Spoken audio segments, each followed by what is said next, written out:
नहमदुहु नुसल्ली अला रसूलिहिल करीम। अस्सलामु अलैकुम वरहमतुल्लाहि वबरकातुहू। उम्मीद है आपको पूरी गर्दान याद हो गई होगी। गर्दान कहते हैं उर्दू में, और इसको कॉन्जुगेशंस कहते हैं अरबी इंग्लिश में, सॉरी, यानी आप टेबल भी कह सकते हैं इसको, या कॉन्जुगेशंस भी कहते हैं। तो ये आपको याद होना बहुत ज़रूरी है, तभी हम जब जुमले बनाएंगे या अब इसकी एक्सरसाइज करेंगे तो इंशाल्लाह आपको मज़ा आएगा। तो एक बार हम रिपीट कर लेते हैं। नसरा, नसरा, नसरू, नसरत, नसरता, नसरना, नसरता, नसरतुमा, नसरतुम, नसरती, नसरतुमा, नसरतुन्ना, नसरतु, नसरना। अब नसरा के मायने होंगे हुआ नसरा, ही हेल्प्ड, हुमा नसरा, बोथ ऑफ देम हेल्प्ड, हुम नसरू, ऑल ऑफ देम हेल्प्ड, हिया नसरत, शी हेल्प्ड, हुमा नसरता, both of those women helped, और हुन्ना नसरना, all of those women helped, अंता नसरता, यू मैस्कुलिन हेल्प्ड, अंतुमा नसरतुमा, both of you masculine helped, अंतुम नसरतुम, all of you masculine helped, अंती नसरती, you feminine helped, you female help कह सकते हैं आप, या अंती नसरती, यू फेमिनिन हेल्प, अंतुमा नसरतुमा, both of you feminine help, अंतुन्ना नसरतुन्ना, all of you feminine help, अना नसरतु, आई हेल्प, नानू नसरना, वी हेल्प। तो ये 14 वर्ड्स आपको याद हैं। अब 14 वर्ड्स में नंबर 1 और नंबर 4 वर्ड्स जो हैं वो हमारे लिए बहुत ही इंपॉर्टेंट हैं। नंबर 1 पर जो फेल है नसरा, हुआ, यानी जिसके अंदर हुआ ज़मीर है, और हिया नसरत, जिसके अंदर हिया मौजूद है, वो फेल हमारे लिए बहुत ही इंपॉर्टेंट है, वो टेंस हमारे लिए बहुत ही इंपॉर्टेंट है। उसकी वजह क्या है? देखिए, अगर मैं यहाँ पे लिखता हूँ नसरा, तो नसरा की जो ट्रांसलेशन होगी वो क्या होगी? ही हेल्प, उसे एक मुज़क्कर ने मदद की। मैं ये कहना चाहता हूँ कि नसरा हामिदुन, हामिद ने मदद की, तो मैं 1 वाला सीगा जो है नसरा, जिसके अंदर हुआ है, उसको पिक करूँगा, पहले उसको लिखूँगा और फिर मैं लिखूँगा हामिदुन, हामिद ने मदद की, और मैं इसको हालत रफ़ा में रखूँगा हामिदुन को। ठीक है, नसरा हामिदुन, हामिद ने मदद की। इसी तरीके से अगर मैं कहना चाहता हूँ फातिमा ने मदद की, तो मैं क्या कहूँगा? नसरत। तो नंबर 4 पे जो वर्ड है मैं उसको पिक करूँगा, क्योंकि वो फेमिनिन के लिए है, वो औरतों के लिए है, और मैं फातिमा तू, यहाँ पे तनवीन नहीं लगती औरतों के नाम के आखिर में, तो एक पेश लगेगा और इसको ऊपर हम पेश लगाएंगे, क्योंकि फातिमा काम करने वाली हैं। तो नसरत फातिमा तू, फातिमा ने मदद की, फातिमा ने मदद की। तो ये ट्रांसलेशन होगी नंबर 1 और नंबर 4 वर्ड्स के साथ। हम ये कहना चाहते हैं, हम ये नहीं कहना चाहते कि हामिद ने मदद की, हम ये कहना चाहते हैं उसे एक मुज़क्कर ने मदद की, तो हम हामिद को हटा देंगे यहाँ से और नसरा के मायने हो जाएंगे उसे एक मुज़क्कर ने मदद की। अब आपने प्रोनाउंस याद करी हुई हैं जो कि अटैच्ड हैं, आपने इसमें उसका इस्तेमाल किया। जब आपने इसमें इस्तेमाल किया था तो हमने देखा कि जब भी इसम के साथ कोई प्रोनाउन अटैच होकर आती है तो वो मुदाफ मुदाफ इलैह की फ्रेगमेंट बनाती है, यानी मुरक्कब इजाफी हो जाती है। उसका हम एक बार फिर से रिवीजन कर लेते हैं। मिसाल के तौर पर हमने कहा कि बैतू, बैतू के मायने होते हैं घर के, एक घर, हमने उसके साथ हु को अटैच कर दिया, बैतू हु। तो जब हम हु को उसके साथ अटैच कर देंगे तो बेसिकली इसकी जो ट्रांसलेशन होगी वो क्या होगी? उसे एक मुज़क्कर का घर। हम कहना चाहते हैं उसे एक मुअन्नस का कलम, तो कलमु और हा, यानी हा जो है अटैच प्रोनाउन, उसे एक मुअन्नस का है। हम कहना चाहते हैं तुम एक मुज़क्कर का घर, तो कैसे कहेंगे? बैतू का। तुम एक मुअन्नस का घर, बैतू की। मेरा घर, बैती। और हम सब का घर, तो बैतू ना, तो हम सब का घर। तो ये जो कंस्ट्रक्शन हमने करी थी, जो भी हमने बनाया था फ्रेगमेंट, तो इसमें एक मुज़ाफ़ है और दूसरा मुज़ाफ़ इलैह है। मुज़ाफ़ ये आपने बनाया मुज़ाफ़ है, और मुज़ाफ़ इलैह ये हालत जर में है, ये हालत जर में है, क्योंकि ये प्रोनाउन अटैच है। तो अटैच प्रोनाउन हमेशा हालत जर में होता है जब इसम के साथ अटैच होकर आता है, क्योंकि वो मुजाफ और मुजाफिले बनाते हैं, उनके बीच में का, के, की और रा, रे, री का इस्तेमाल होता है। लेकिन जब आप फेल के साथ अटैच करेंगे किसी भी इसम को, जब आप फेल के साथ अटैच करेंगे तो उसका क्या रोल होता है, वो अब हालत नसब में होती है। क्यों? क्योंकि वो हमें डिटेल देती है, वो हमें डिटेल प्रोवाइड करती है, और डिटेल हमेशा हालत नसब में होती है। मिसाल तौर पे मैं ये कहता हूँ कि नसा रा, उसे एक मुज़क्कर ने मदद की, और नसरा का। अब का जो है वो अटैच प्रोनाउन है, का अटैच प्रोनाउन है, और इसका जो रफ़ा की हालत में प्रोनाउन होगा वो होगा अंता। अंता इसका रफ़ा है। ये यहाँ पे इस वक्त नसब की हालत में है। क्यों नसब की हालत में है? क्योंकि ये फेल के साथ अटैच होकर आ रहा है, ये इसम के साथ अटैच होकर नहीं आ रहा है। अगर इसम के साथ अटैच होकर आएगा तो ये हालत जर में कहलाएगा, क्योंकि वो मुजाफिले बनेगा। यहाँ पे ये बेसिकली डिटेल हमें दे रहा है। नसरा, उसे एक मुज़क्कर ने मदद की। किसकी मदद की? का, तुम एक मुज़क्कर की। तो ये जब हमें डिटेल प्रोवाइड करेगा तो हम इसको कहेंगे मफूल। वहाँ पे हमने इसम के साथ जब अटैच होकर आया था तो हमने कहा था मुज़ाफ इलैह, यहाँ पे हम इसको क्या कहेंगे? मफूल। मफूल, मफूलुन कहलाता है बेसिकली ये मफूल। ठीक है, तो जो हमें डिटेल दे रहा है। तो एक जुमला फेलिया में तीन चीजें होती हैं। वो क्या क्या होती हैं? फेल, फाइल और मफूल। जुमला इस्मिया में आपने क्या तीन चीजें पढ़ी थी? मुब्तदा, खबर, मुतालिब बिल खबर। यहां पे आप क्या पढ़ना है? फेल प्लस फाइल प्लस मफूल। ठीक है, ये आपने तीन चीजें इसमें पढ़ना है, फेल, फाइल और मफूल।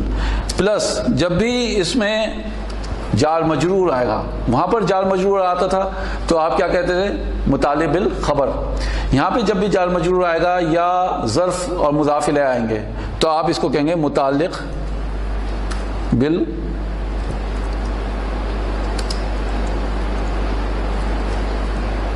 Mutalib bill fail. ये कहलाएंगे मुतालिब बिल फेल।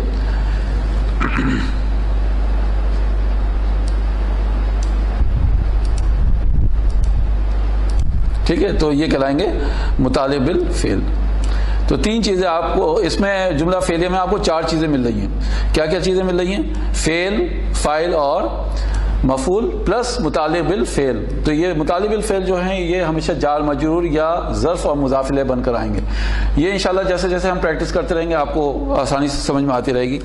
तो अब आइए हम देखते हैं कि फेल, फाइल और मफूल और मुतालिब बिल फेल को हम कैसे पहचानेंगे जुमला फेलिया में। तो सबसे पहले कंडीशंस जुमला फेलिया की ये है कि किसी भी फेल से कोई सेंटेंस शुरू हो रहा है, कोई जुमला शुरू हो रहा है तो वो जुमला फेलिया कहलाएगा। मिसाल तौर पे हमने कहा कि नसरा, नसरा उसने मदद की, ये आपका फेल हो गया। किसने मदद की? हामिदुन, हामिद ने मदद की। किसकी मदद की? ज़ैदन। ये हालत नसब में आएगा, यानी ये डिटेल हमें दे रहा है। तो जैद की मदद की। ठीक है, नसरा हामिदुन ज़ैदन, हामिद ने जैद की मदद की। तो इसमें आपका नसरा फेल हो गया, हामिदुन फाइल हो गया और ज़ैदन मफूल हो गया।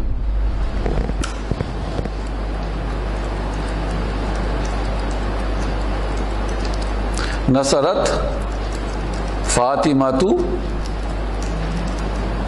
ज़ैनबा। किसने किसकी मदद की? फातिमा ने ज़ैनब की मदद की। आप जब भी रफ़ा की हालत में कोई इस्म आएगा और वो फेल आप देखेंगे कि फेल में या तो हुआ है या हिया है, उसके अंदर जो ज़मीर है या तो हुआ है या हिया है, तो फिर आप उसको जो रफ़ा में इस्म होगा उससे तर्जुमानी करेंगे। यानी हामिद हेल्प ज़ैद, फातिमा हेल्प ज़ैनब, इस टाइप से आप जुमले बनाएंगे इंशाल्लाह। तो आपका ये हिस्सा फेल हो गया, नसरा आपका फेल हो गया, हामिदुन फाइल हो गया और ज़ैदन आपका मफूल हो गया। नसरत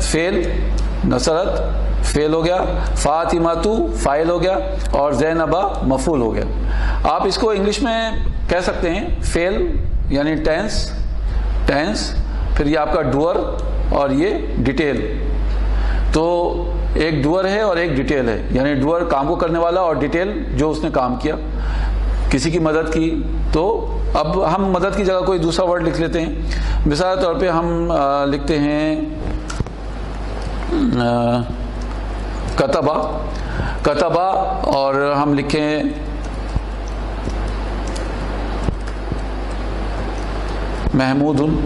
महमूद ने लिखा। कतबा कहते हैं लिखने को, महमूद ने लिखा। अगर हम इसको महमूदून की जगह हम कर दें महमूदन, कतबा महमूदन, तो इसकी ट्रांसलेशन क्या होगी? कतबा के अंदर जो हुआ ज़मीर है वो फाइल बन जाएगा, उस एक मुज़क्कर ने महमूद को लिखा। ठीक है, तो आप इसको ऐसे ट्रांसलेट करेंगे। इसी जैसे अब हम ले ज़राबा के मायने होते हैं उसने मारा। अब किसने मारा? ज़ैद ने मारा। किसको मारा?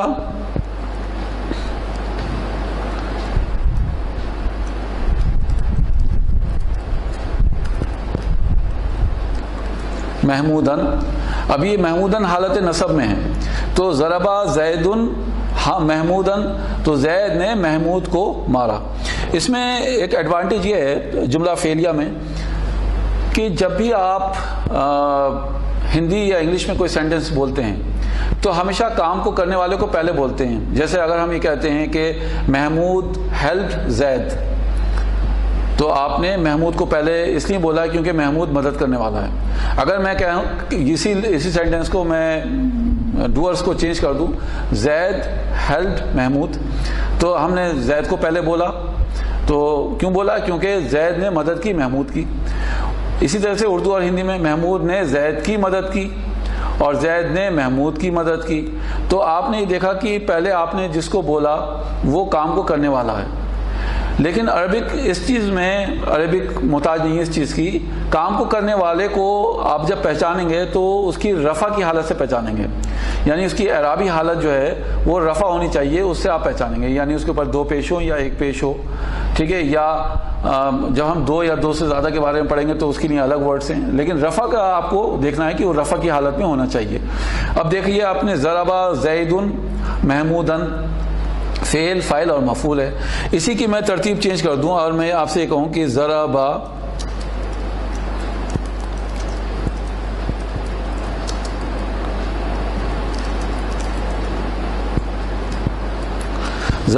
महमूदन ज़ैदुन। अब आप अभी भी आपको आसानी होगी पहचानने में कि किसने किसको मारा। ज़ैद ने महमूद को मारा। आपने पहचान लिया कि ज़ैद हालत रफ़ा में है, तो काम को करने वाला यही है। और इसने किस पे काम किया? महमूद के ऊपर, महमूद को मारा, तो महमूद हालत नसब में है। ठीक है, तो ये इस बात का हमें ख्याल रखना है कि जब हम जुमले बनाएंगे, जुमला फेलिया बनाएंगे, तो जो तरतीब है वो अगर आगे पीछे भी होगी तब भी आप काम को करने वाले को पहचान लेंगे। इसी को हम फिर से चेंज कर देते हैं। मिसाल के तौर पे हम इस्म शुरू में ले आते हैं, हम इस्म को शुरू में ले आते हैं। हम ये कहते हैं कि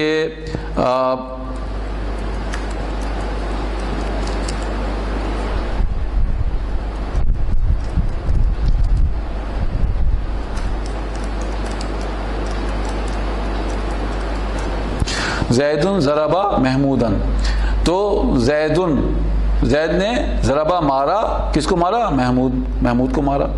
तो हमने देखा कि ये तरतीब चेंज हो गई, उसके बावजूद भी आपने आसानी से उसकी तर्जुमानी कर ली, क्योंकि आपको पता है कि काम को करने वाले को आप कैसे पहचानेंगे। हालत रफ़ा में होगा काम को करने वाला, तो आपने उसको पहचान लिया उसके काम करने से। अब हम इसको बेसिकली हम यहाँ पे अब ज़मायर इस्तेमाल करते हैं, सिर्फ ज़मायर, हम नाम या इस्तेमाल नहीं कर रहे, हम ज़मायर को इस्तेमाल करते हैं। और हम ये कहते हैं मिसाल के तौर पे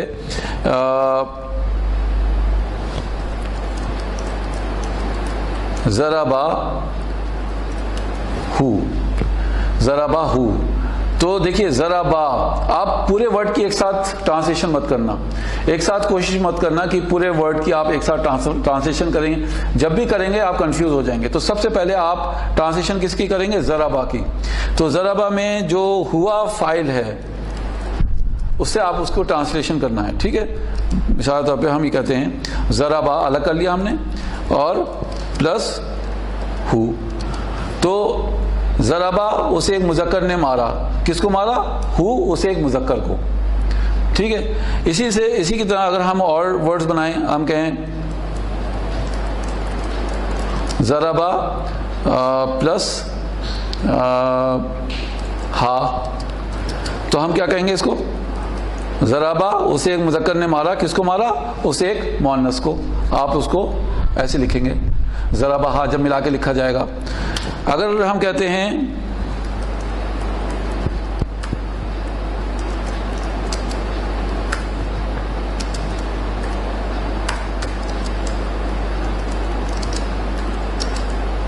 नसरा का, मदद की, उसने मदद की, किसकी मदद की? का, तुम एक मुज़क्कर की, तो इसको जब आप मिला के लिखेंगे तो नसरा का इस टाइप से लिखेंगे, उसे एक मुज़क्कर की, उसे एक मुज़क्कर ने मदद की, तुम एक मुज़क्कर की।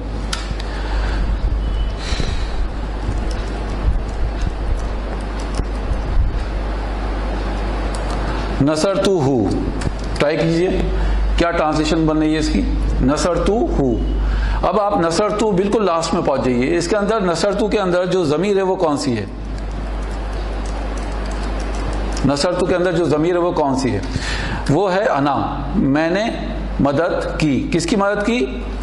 हु, उस एक मुज़क्कर की।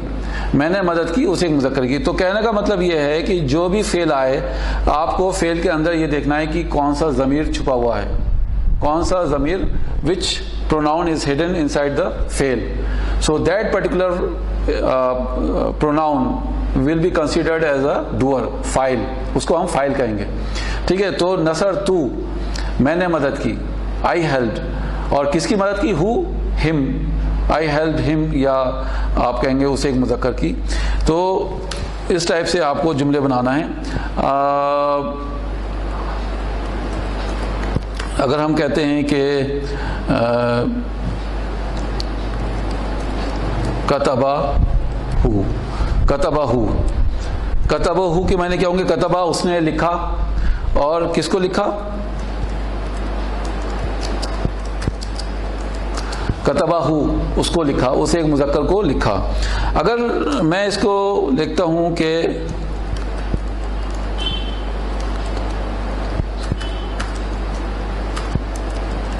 कतबती, कतबती कुमा, कतबती कुमा, तो ये दो वर्ड्स हैं आपके सामने। एक तो है कतबती, कतबती के मायने क्या होंगे? अंती कतबती, तुम एक मुअन्नस ने लिखा, किसे लिखा? कुमा के मायने क्या होंगे? तुम दोनों को, तुम दोनों या तो मुज़क्कर होंगे या मुअन्नस होंगे। तो तुम एक मुअन्नस ने लिखा, तुम दो मुज़क्कर को। तो इस टाइप से आपको फेल, फाइल और मफूल को पहचानना है। तो जितने भी आपने एक्सरसाइज की यहाँ पर, उसमें एक फेल है, एक फाइल है और एक मफूल है। ठीक है, जब आप ज़माइर, जब आप पूरी कंजुगेशंस याद कर रहे हैं, जब आप टेबल्स याद कर रहे हैं, नसरा, नसरा, नसरू, तो उसमें सिर्फ फेल है या फाइल है। जब आप उसके साथ अटैच करना शुरू कर देंगे, या तो प्रोनाउंस को अटैच करना शुरू कर देंगे या कोई इसम को अटैच करना शुरू कर देंगे, तो जैसे हमने कहा कि नसराहा ज़ैदुन हामिदन, तो अब ज़ैदुन रफ़ा की हालत में, हामिदन नसब की हालत में, तो जो रफ़ा है उसने काम किया और जो नसब है उस पर काम किया। तो एक काम करने वाला है और एक जिस पे काम हो रहा है वो है। तो इंशाल्लाह इसकी हम और प्रैक्टिस करेंगे, कुछ जुमले बनाएंगे और तो उससे आपको समझने में और आसानी होगी। तो जुमला फेलिया में आपको इंशाल्लाह याद रखना है कि जैसे जुमला इसमें हमें 3 हिस्से होते हैं, मुब्तदा, खबर और मुतालिब बिल खबर, ऐसे ही जुमला फेलिया में हिस्से होते हैं, फेल, फाइल, मफूल और मुतालिक बिल फेल। तो इंशाल्लाह इसकी हम प्रैक्टिस करेंगे और इसको आसान, इंशाल्लाह हम प्रैक्टिस से आसान होगा हमारे लिए। दुआ कर लीजिए।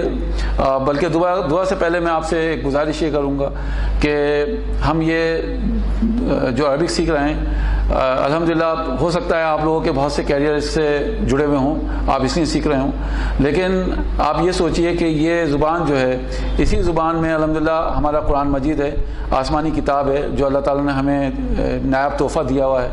और क्यों ना हम उसको सीखने की कोशिश करें, क्यों ना हम उस पर अपना वक्त लगाएं। तो इंशाल्लाह उससे हमारी ग्रामर भी अच्छी होगी और हमें मतलब आखिरत भी मिलेगी हमारी और दुनिया भी संवरेगी। तो आप सबसे गुजारिश ये है कि इसके लिए आप अपना माइंड बनाएं कि अल्लाह ताला की किताब को समझने की कोशिश करें, क्योंकि जब आप नमाज़ें पढ़ते हैं जब आप दुआएं मांगते हैं, जब आप कुरान की तिलावत करते हैं, तो सब में आपको ज़रूरत पड़ती है अरबिक की। और जब आप खुद ही अपनी आँखों से इंशाल्लाह, यानी आँखों से कहने का मतलब यह है कि जब आप अपनी ही दिमाग और दिल से पढ़ेंगे उसका तर्जुमा, तो आपके लिए कितनी आसानी होगी। तो अल्लाह ताला से दुआ है कि अल्लाह ताला हम सबको तौफीक दे कि हम अल्लाह ताला की किताब से जुड़ें। रब्बी यस्सिर वला तुअस्सिर व तम्मिम बिल खैर, सुब्हानकल्लाहुम्मा व बिहम्दिका नशहदु अन ला इलाहा इल्ला अंता नस्तगफिरुका व नतूबु अलैक। अस्सलामु अलैकुम व रहमतुल्लाहि व बरकातुहू।